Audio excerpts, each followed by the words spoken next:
Pernah nggak sih kalian bikin desain yang sebenarnya semua elemennya udah bagus, fontnya udah cakep, warna juga cakep, gambarnya juga mendukung, tapi ketika dilihat secara keseluruhan malah kelihatan rame banget dan bingung harus ngelihat dan baca yang bagian mana dulu? Nah, salah satu hal yang berpengaruh terhadap masalah tersebut adalah hierarki visual. Hierarki visual merupakan cara kita mengatur elemen-elemen dalam desain berdasarkan tingkat kepentingannya, sehingga kita sebagai audiens bisa mengetahui informasi mana yang harus dilihat atau dibaca terlebih dahulu. Lalu informasi berikutnya sampai ke informasi yang sifatnya lebih detail. Jadi kali ini saya akan membawakan materi dengan judul Text Hierarchy of Design. Tapi sebelum itu, perkenalkan, nama saya Azari Jayanti, you can call me Zara. Aku merupakan mahasiswa ilmu komunikasi dari Fakultas Ilmu Sosial dan Ilmu Politik Unsri angkatan 2024. Dan sekarang aku sedang bergabung di beberapa organisasi kampus seperti Hima, itu saya ikut, lalu Visip,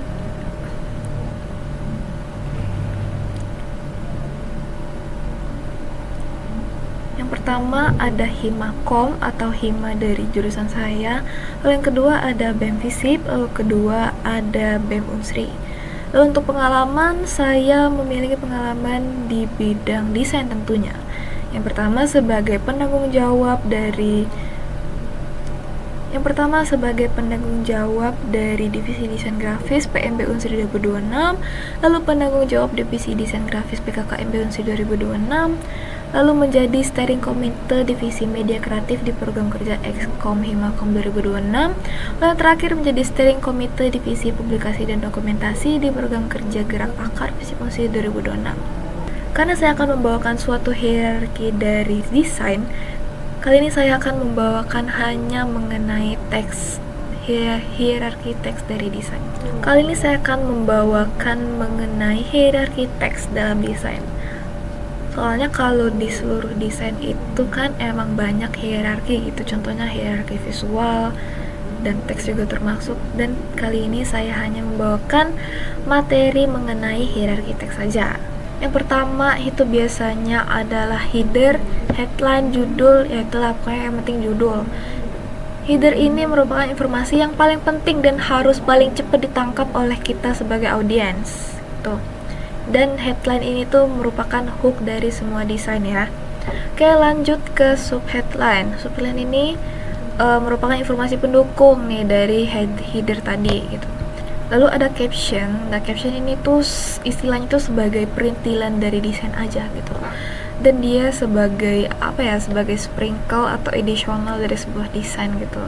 Jadi posisinya itu ya tergantung, bisa di atas, bisa di kanan, kiri, dimanapun gitu. Tapi tetap presisi gitu loh. Dan dia tujuannya juga buat sebagai sprinkle doang.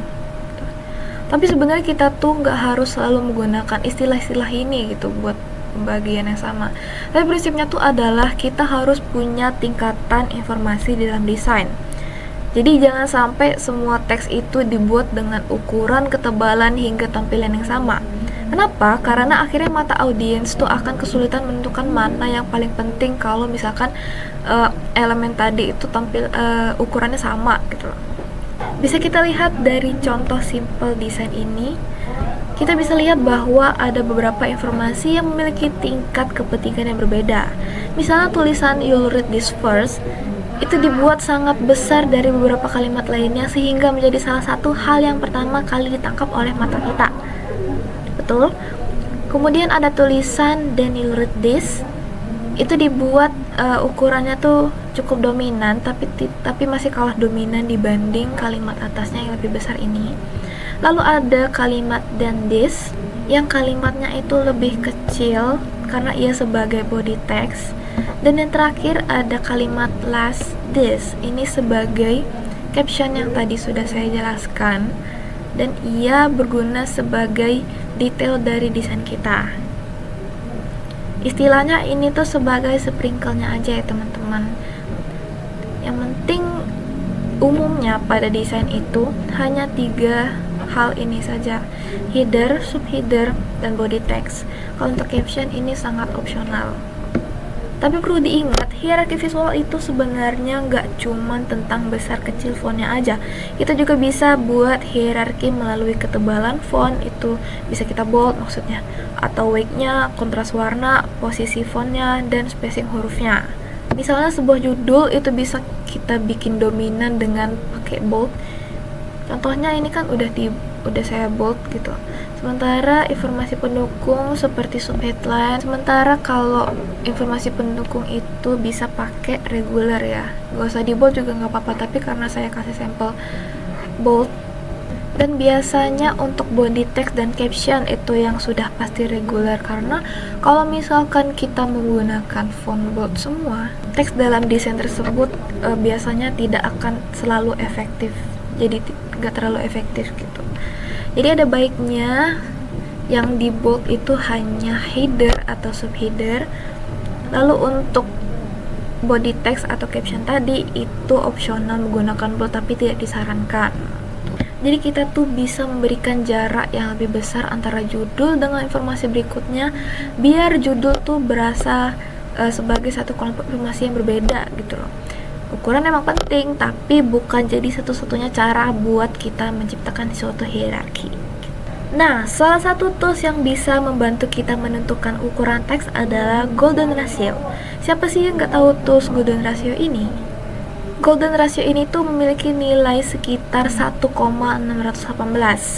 Ini bisa kita gunakan sebagai patokan ketika kita bingung menentukan perbandingan ukuran antara header, subheader, dan body text tadi. Misalnya kita menentukan ukuran header itu sebesar 42 poin, kemudian 42 poin itu kita bagi dengan nilai dari Golden Ratio tadi, yaitu 1,618, yang hasilnya itu 26 poin.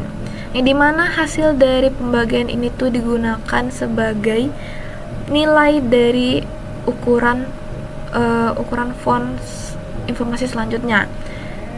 Jadi headline dibagi Golden Ratio sama dengan menciptakan nilai untuk ukuran font subheadline kalian tuh. Dan begitupun seterusnya untuk body text dan caption.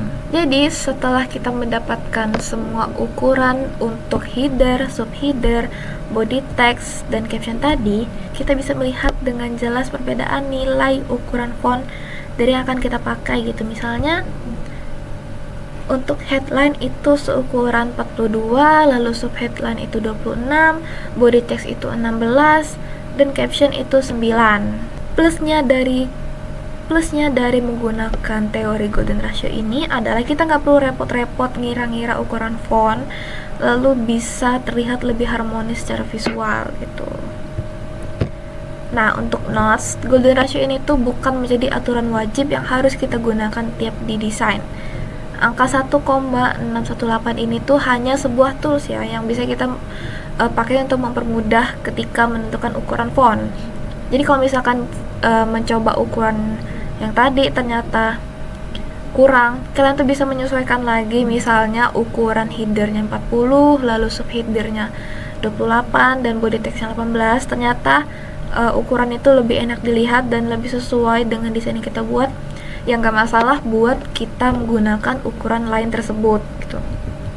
Karena pada akhirnya desain itu bersifat visual.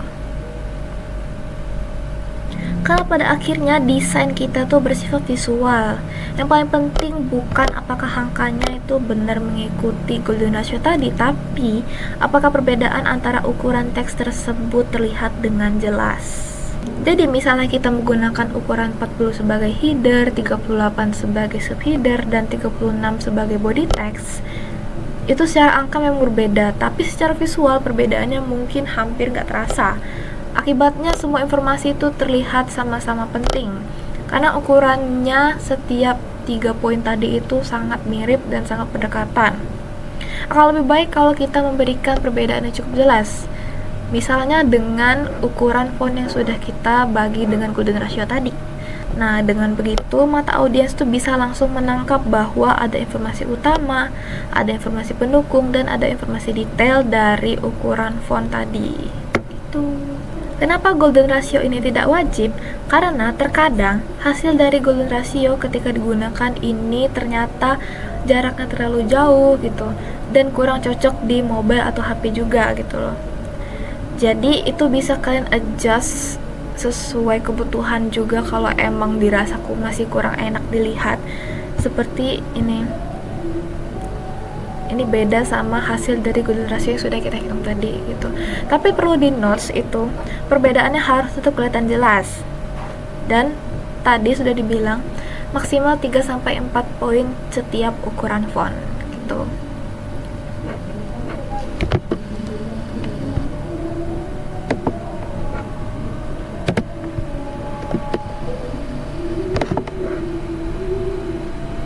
Lalu untuk desain itu sebenarnya kita nggak perlu menggunakan banyak tingkatan yang seperti itu. 3-4 level itu biasanya udah cukup banget gitu. Jadi jaraknya tuh nggak harus terlalu jauh sih. Tuh, misalkan kita punya headline tadi, subheadline, body text, dan caption atau informasi kecil gitu. Kalau kita menggunakan terlalu banyak ukuran dan terlalu banyak tingkatan, desain justru bisa berantakan karena setiap elemen itu seolah-olah ingin menjadi yang paling penting gitu loh, karena ukuran hampir sama tadi. Jadi prinsipnya bukan semakin banyak perbedaan ukuran semakin bagus, tapi kita harus nentuin prioritas jelasnya tuh yang mana gitu. Jadi sebelum kita mulai ngedesain, coba biasain untuk menentukan informasinya terlebih dahulu. Kita tanya informasi mana yang harus dilihat audiens pertama kali, habis itu informasi apa yang perlu mereka lihat yang kedua, lalu informasi apa yang sebenarnya hanya perlu dibaca ketika mereka memang tertarik untuk mengetahui lebih detail gitu, atau istilahnya body text tadi. Jadi kalau misalkan headernya itu kan sebagai hook, lalu subheadernya itu sebagai informasi pendukung. Jadi kalau misalkan hooknya itu nggak didapat oleh audiens, mereka nggak tertarik, mereka nggak bakal lanjut baca ke body textnya tadi gitu. Jadi dari sini kita bisa nentuin ukuran, weight, posisi, warna, dan spacing masing-masing elemen tadi. Jadi kesimpulannya, hierarki visual ini merupakan tentang bagaimana kita mengarahkan mata kita sebagai audiens ketika melihat desain. Jadi kita tuh bisa menggunakan ukuran, ketebalan, kontras, posisi, dan spacing huruf untuk membentuk hierarki tersebut. Untuk golden ratio 1,618 tadi itu bisa digunakan sebagai tools untuk hanya membantu menentukan perbandingan ukuran. Dan ia bukan merupakan aturan yang wajib ya teman-teman. Yang paling penting itu adalah terdapat perbedaan yang jelas antara header, subheader, dan isi. Dan sebisa mungkin cukup gunakan 3-4 tingkatan agar desain kita tetap mudah dipahamin. Karena pada akhirnya desain yang baik itu bukan desain yang membuat semua elemen menonjol gitu. Jadi jangan NPD semua buat ditonjolin elemen-elemen yang masuk desain kita. Tapi desain yang tahu elemen mana yang harus ditonjolkan lebih dahulu. Mungkin cukup sekian materi dari aku. Thank you for attention. If you have any question, you can contact me on Instagram. Terima kasih atas perhatiannya dan mohon maaf apabila terdapat salah kata. Zara signing out. Bye-bye.